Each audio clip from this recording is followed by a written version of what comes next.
The Lord be with you. And with your spirit. A reading from the Holy Gospel according to Mark. Glory to you, Lord.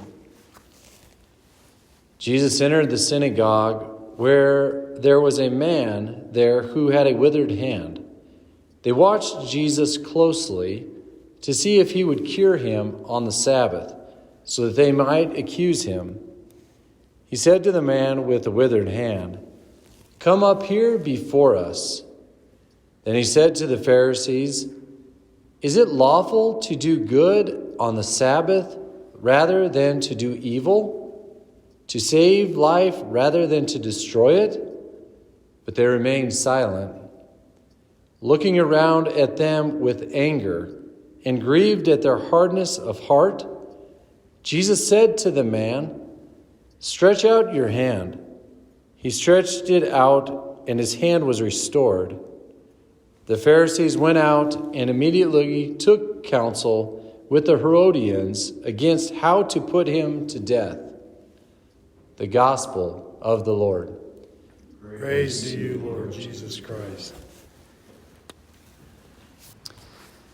I remember in seminary we had a conference that Abbot Peter put on, and it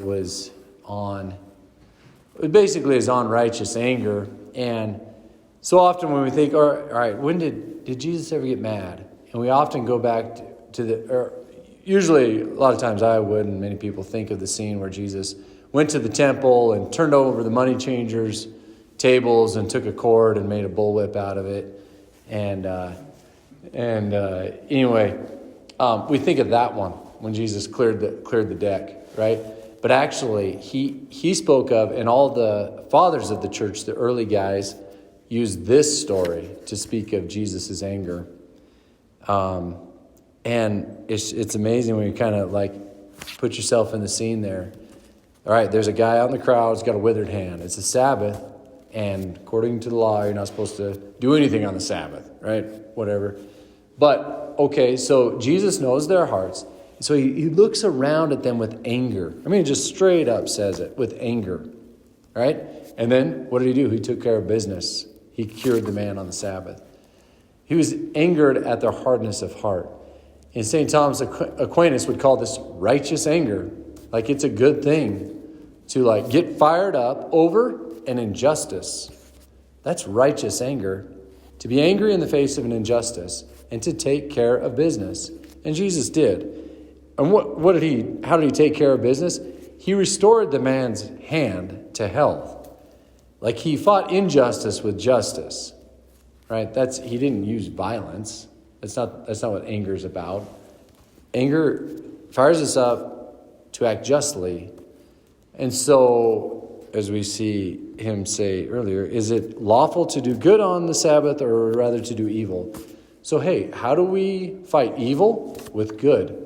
And we should get angry in the face of evil and do good. Right? That's our Christian duty. The saints point to it. The saints did it. Saint Sebastian, the saint we celebrate today, a martyr, meaning he gave his life to the point of death in defense of the gospel, one shape or another. It's interesting also, Sebastian is from Milan. Is that Italy? That's Italy. He's from Milan, and he died in Rome. So Milan, it was peaceful. Rome, there was a persecution going on. He packed his bags and went to Rome and died. He was a martyr. He was a witness for Christ. I don't know all the details, but he's like, that's where I need to be. And he went and got in the battle, and he gave his life, not shooting with machine guns, but doing good in the face of evil. That's what we're called to do. It's all right to get angry in the face of an injustice. And how do we fight injustices? Like Jesus did, with justice.